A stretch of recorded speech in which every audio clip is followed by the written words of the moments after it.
বিখ্যাত অভিনেতা এবং পরিচালক বিপ্লব চট্টোপাধ্যায় বললেন, প্রসেনজিৎ খুব স্ট্রাগল করে বড় হয়ে উঠেছে, সবটাই আমার নিজের চোখে দেখা।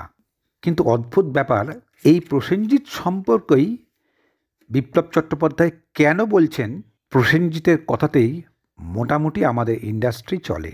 তবে ওর একটা টিম আছে, আর ওই টিমে বেশ কয়েকজন অভিনেতা অভিনেত্রীও আছেন, আর সেই টিম নিয়েই বোম্বা কাজ করতে অভ্যস্ত। আমি এই টিমে ছিলাম না। আসলে আমি তো আর কারো মুসাহিবি করতে পারি না, ন্যাচারালি আমাকে রাখেনি। হয়তো বা বুঝেছি আমি অভিনয়টাই করতে পারি না, অভিনয়টাই জানি না, তাই রাখেনি। আর ওর টিমের বাইরে কাউকে ফিল্মে নিতে গেলে প্রসেনজিতের আগাম অনুমতি নিতেই হবে, তা না হলে সে হাড়ে হাড়ে বুঝে যাবে। ইদানিং টালিগঞ্জে যেটা সম্ভব হচ্ছে, সম্ভবত সব ছবিতেই প্রসেনজিতের হাত থাকে বকলমে। ও বলে যেটা ভালো হচ্ছে না, ওটা হবে না। শুনেছি স্ক্রিপ্ট ইচ্ছে মতো অদল বদলও করে দেয়। কেন এই জিনিস চলছে তা বলতে পারবো না।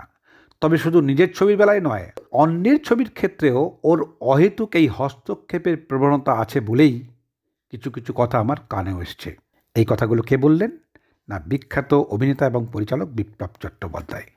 তবে বন্ধু, এগুলো আমার কোনো মন গড়া কথা নয়। স্বয়ং বিপ্লব চট্টোপাধ্যায় বিখ্যাত সাংবাদিক সুমন গুপ্তকে এই কথাগুলো জানিয়েছেন, এবং এই কথাগুলোই সুমন গুপ্তের পরিবেশনায় বই হয়ে বেরিয়েছে, যে বইটার নাম অকপট আন্তরিক বিস্ফোরক, বিপ্লব চট্টোপাধ্যায়ের আত্মজীবনী আমি বিপ্লব। এই কথাগুলো সত্যি কি মিথ্যে, কি মন গড়া, এবং আবার বলি যে এটা আমার নয়, এবং অবশ্যই সেটা একেবারে যাচিয়ে নিতে গেলে তোমাকে এই বইটাই পড়তে হবে। প্রিয় বন্ধু, আমি তোমার সুতপন, আর আমার পডকাস্টে তুমি শুনছো কথায় কথায়। আজ শুধুমাত্র তোমাকেই শোনাবো বিপ্লব চট্টোপাধ্যায়ের মতো মানুষ টালিগঞ্জের এই বিখ্যাত দাদা, মানে বোম্বাদা অর্থাৎ প্রসেনজিৎ চট্টোপাধ্যায় সম্পর্কে কেন এই বিস্ফোরক মন্তব্যটা করলেন। অবশ্যই তোমাকে শুনতে হবে এই বোমার আওয়াজটা ঠিক কতখানি জোরালো আর কত দূর গিয়ে পৌঁছেছে এত বছর ধরে। সঙ্গে থাকো। প্রসেনজিৎ খুব স্ট্রাগল করে বড় হয়েছে, সবটাই আমার একেবারে নিজের চোখে দেখা। ওর মা শ্রীমতী রত্না চট্টোপাধ্যায় ছেলেকে নায়ক হিসাবে দাঁড় করানোর জন্য কম কষ্টও করেননি। ওদের স্ট্যান্ডার্ড হেরাল্ড 10 একটা গাড়ি ছিল, আর সেটা করে ঘুরে বেরিয়েছেন ছেলেকে নিয়ে। অত বড় বাবা, যার নাম বিশ্বজিৎ চট্টোপাধ্যায়, টলিউড এবং বলিউডের সেই বিখ্যাত নায়ক বিশ্বজিৎ বাবুর ছেলে প্রসেনজিৎ, তার সত্ত্বেও কী কষ্টটাই না ছেলেকে করতে হয়েছে। শেষ পর্যন্ত তার প্রতিভার জোরে সাফল্যের শিখরে উঠতে পেরেছে, এবং এখনও সে রাজ করছে বছরের পর বছর ধরে। ছোট্ট জিজ্ঞাসা এই ছবিটায় অভিনয়ের জন্য শিশু শিল্পী হিসাবে বিএফজে পুরস্কার পেয়েছিল প্রসেনজিৎ। সেটা 1968 সালের কথা। ওর বয়স তখন সবেমাত্র 7 বছর। এত অল্প বয়সে এত বড় পুরস্কার পাওয়াটা কিন্তু সোজা ব্যাপার নয়। প্রসেনজিতের মা আমাকে খুব স্নেহ করতেন, আমি বৌদি বলতাম। বৌদি ছেলেকে সঙ্গে নিয়ে প্রযোজক ও পরিচালকদের কাছে গিয়েছেন, শুধুমাত্র একটিবার তাকে ফিল্মের সুযোগ দেওয়ার জন্য স্বনির্বন্ধ অনুরোধও করেছেন। খবরের কাগজের অফিসেও গিয়েছেন এই আশায় যদি ছেলেকে একটু পাবলিসিটি দেওয়া যায়। বোম্বা মানে প্রসেনজিৎ মনে করে যে তার সাফল্যের পিছনে তার মায়ের অবদান সব থেকে বেশি। 1983 রোম্যান্টিক নায়ক হিসাবে প্রসেনজিতের প্রথম ছবি পরিচালক বিমল রায়ের দুটি পাতা।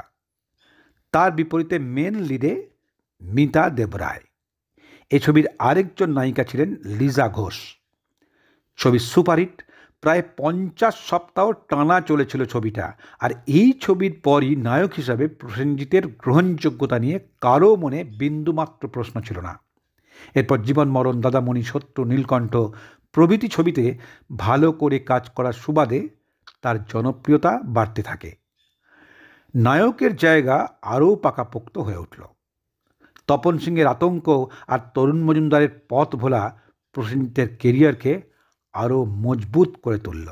সেই সময় দমদম থেকে টালিগঞ্জের স্টুডিও পাড়ায় আসতে অনেকটা সময় লেগে যেত। তখন আতঙ্ক ছবির কাজ চলছিল, আর তপন দাই রত্না বৌদিকে পরামর্শ দেন যাতে দক্ষিণ কলকাতায় প্রসেনজিৎ থাকতে পারে, তা না হলে জার্নিতেই পরিশ্রান্ত হয়ে পড়বে। তাতে আর কাজ কি করে করবে? তপনদার কথাকে শিরোধার্য করেই বালিগঞ্জ স্টেশনের কাছাকাছি বালিগঞ্জ গেস্ট হাউসের নিচের তলা ভাড়া নিল প্রসেনজিৎ। ঘরটা ঠিক করে দিয়েছিলেন অভিনেত্রী কল্যাণী মণ্ডল। স্যাঁতস্যাঁতে ঘর হলেও এই পরিবেশেই নিজেকে মানিয়ে নিয়েছিল বুম্বা। এখানে থাকার সময়েই অমর সঙ্গীর মতো ছবিও করেছে। আজ পর্যন্ত প্রায় ৩০০-র কাছাকাছি ছবিতে অভিনয় করেছে প্রসেনজিৎ। তার মধ্যে কয়েকটা হিন্দি ছবিও আছে। একথা অবশ্যই স্বীকার করতে হবে যে ওর ডান্স, অ্যাকশন দুটোই ভালো, গ্ল্যামারও আছে, সব রকমের অভিনয় করতে পারে। হিট সুপারহিট বাণিজ্যিক ছবির পাশাপাশি অন্য ধারার ছবিতেও প্রতিভার পরিচয় রেখে চলেছে বুম্বা। ঋতুপর্ণ ঘোষের হাত ধরে অন্যরকম ছবির জগতে প্রবেশ ওর, আর 19 এপ্রিল দিয়েই এই যাত্রা শুরু। তারপর উৎসব, দোসর, দি লাস্ট লেয়ার, চোখের বালি, খেলা, নৌকাডুবি প্রভৃতি ছবিতেও প্রসেনজিৎ সত্যি সত্যিই ভালো অভিনয় করেছে। এই প্রসঙ্গে গৌতম ঘোষের শঙ্খচিল ছবির কথাও মনে পড়েছে। অবশ্য তার আগে লালন ফকিরের জীবন নিয়ে গৌতমের মনের মানুষের নাম ভূমিকায় বুম্বার অভিনয় অনেকেরই হয়তো মনে আছে। সৃজিত মুখার্জির অটোগ্রাফ 22শে শ্রাবণেও প্রসেনজিৎকে আমার ভালো লেগেছিল। বুম্বা পুরুষোত্তম নামে একটা অ্যাকশন থ্রিলার পরিচালনা করেছিল, সম্ভবত বাণিজ্যিকভাবে ততটা লাভের মুখ দেখেনি। অভিনেতা হিসেবে প্রসেনজিৎ কেমন সেটা বিচার করা আমার পক্ষে সম্ভব নয়, কিন্তু মূল কথা হলো দর্শক নিশ্চয়ই ভালো কাজ করেছে, দর্শকরা অ্যাকসেপ্ট করছেন। অভিনয়ের সুবর্ণ জয়ন্তীও পেরিয়ে গেছে। প্রসেনজিৎকে ছোট করছি না, ও আমার থেকে অনেক ছোট। আমাকে বিপ্লবদা তুই করে কথা বলে, সবটাই ঠিক আছে, কিন্তু আমি যদি 100টা ছবি করি তো 10-20টা ছবি হিট হবেই, তাই নয় কি? আবার এটাও তো সত্যি কথাই যে একসময় প্রসেনজিৎ ছাড়া টালিগঞ্জে ছবি হতো না। যতদূর মনে পড়ে, বাংলা ছবিরই এক প্রযোজক দত্তদা আরও 2-3 জন প্রযোজকের সঙ্গে মিলিতভাবে প্রসেনজিৎকে নিয়ে একটা ছবি করছিলেন। অনেক দিন আগেকার কথা বলছি এটা। দত্তদা আমাকে গল্প করতে করতে বলছিলেন, বিপ্লববাবু কী করবো বলুন তো, আমি কোথায় যাব? স্টুডিওয় স্ক্রিপ্ট নিয়ে ঢুকতে যাচ্ছি, তার আগেই আমার অন্য পার্টনাররা নামের এই আদ্যক্ষরটা আমার কানে ঢুকিয়ে দিলেন। তার মানে প্রসেনজিৎ থাকলেই ছবিটা করা সম্ভব হবে। ইন্ডাস্ট্রিতে প্রসেনজিৎ ওর একটা অলিখিত ক্ষমতা কায়েম করে নিতে পেরেছে। তা সে যেভাবেই হোক, অভিনয়কে মন প্রাণ লাগিয়েই হোক বা মানুষের সঙ্গে হৃদ্যতাপূর্ণ সম্পর্ক রেখেই হোক, ইন্ডাস্ট্রিকে তো ও ডোমিনেট করছে, যেটা একসময় উত্তমদাও করতেন। আর প্রসেনজিৎ যে জায়গায় গিয়েছে ওকে শ্রদ্ধা করে সবাই।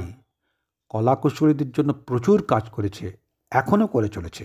বুম্বার ব্যাপারে আমি একটা জিনিস লক্ষ্য করেছি, খুব ভদ্রভাবে সকলের সঙ্গে কথা বলে, রাগ কম, আর সকলের সঙ্গে কথা ও অত্যন্ত মনোযোগ দিয়ে ধৈর্য সহকারে শোনে। এর জন্যে ও পপুলার। হতে পারে প্রসেনজিৎ কখনো কখনো কারোর ওপর রাগ করেছে, কাউকে হয়তোবা গালাগালও দিয়েছে, তবে সেটা শুধুমাত্র কাজের প্রয়োজনেই। প্রোডাকশনের ব্যাপারগুলো যে কতটা পীড়াদায়ক পরিচালনার দায়িত্ব নিয়ে আমি নিজেও বুঝেছি। তবে যতদূর জানি প্রসেনজিতের কথাতেই মোটামুটি আমাদের ইন্ডাস্ট্রি চলে, আর সেটা ভালো না খারাপ সে ব্যাপারে কোনো মন্তব্য করব না। তবে ওর একটা টিম আছে, আর ওই টিমে বেশ কয়েকজন অভিনেতা অভিনেত্রীও আছেন, আর সেই টিম নিয়েই বুম্বা কাজ করতে অভ্যস্ত। কৌশিক ব্যানার্জি, শুভাশিস মুখার্জিরাও এর টিমে আছে। আমি কিন্তু এই টিমে ছিলাম না, থাকলে তো অনেক দূরই চলে যেতাম। আসলে আর তো কারো মুসাহেবি করতে পারি না, ন্যাচারালি আমাকে রাখেনি। হয়তো বুঝেছে আমি অভিনয় করতে পারি না, তাই রাখেনি। আর ওর টিমের বাইরে কাউকে ফিল্মে নিতে গেলে প্রসেনজিতের আগাম অনুমতি নিয়ে তবেই ছবিটা করা সম্ভব। ইদানিং টালিগঞ্জে যেটা হচ্ছে, সম্ভবত সব ছবিতেই প্রসেনজিতের হাত থাকে বকলমে, বলে দেয় এটা ভালো হচ্ছে না, ওটা হবে না। শুনেছি স্ক্রিপ্ট ইচ্ছে মতো অদল বদলও করে দেয়। কেন যে এই জিনিস চলছে তা কিন্তু বলতে পারবো না। শুধু নিজের ছবির বেলায় নয়, অন্যের ছবির ক্ষেত্রেও ওর অহেতুক হস্তক্ষেপের প্রবণতা আছে বলে কিছু কিছু কথা আমার কানে এসেছে। আশা করি বন্ধু এবার নিশ্চয়ই বুঝতে পারলে টলিউডের দাদা বুম্বাদা মানে প্রসেনজিৎ চট্টোপাধ্যায় সম্পর্কে বর্ষিয়ান অভিনেতা এবং পরিচালক বিপ্লব চট্টোপাধ্যায় কেন এই বোমাটা ফাটালেন এবং এর আওয়াজ কত দূর পর্যন্ত পৌঁছে গেছে। আজ এই পর্যন্তই। ভালো লাগলে চ্যানেলটাকে লাইক, শেয়ার, সাবস্ক্রাইব করে বেল আইকনটা প্রেস করতে কখনোই ভুলবে না। সবার আগে তুমি ভালো থেকো বন্ধু, টাটা।